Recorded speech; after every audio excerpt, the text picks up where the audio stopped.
வணக்கம். செய்திகள் வாசிப்பது நித்யா.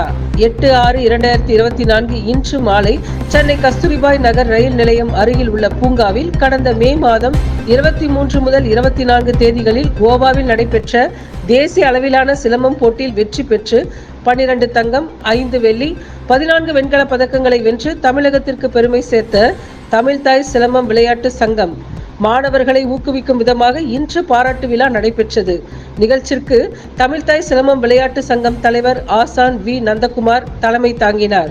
சமூக ஆர்வலர்கள் சைதை ஜி.பி. குமரன், கோட்டூர்புரம் எஸ். முருகேசன், சங்க நிர்வாகிகள் R. Velmurugan, P. Murugan, R. Dhanasekar, R. Ravi ஆகியோர் முன்னிலை வகித்தனர். தமிழ்தாய் சி.வி. சங்கம் செயலாளர் ஆர். யுவராஜ் அனைவரையும் வரவேற்றார்.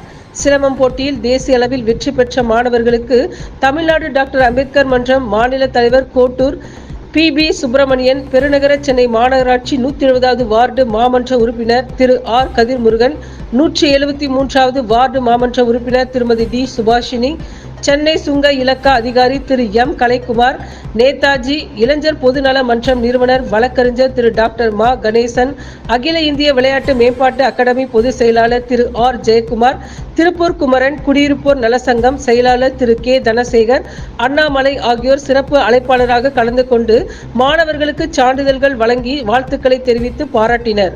நிகழ்ச்சிக்கு வந்த அனைவரையும் சங்க பொருளாளர் எம். கார்த்திக் நன்றி கூறினார். மாணவர்களின் பெற்றோர்களும் பொதுமக்களும் திரளாக கலந்து கொண்டனர். நன்றி, வணக்கம்.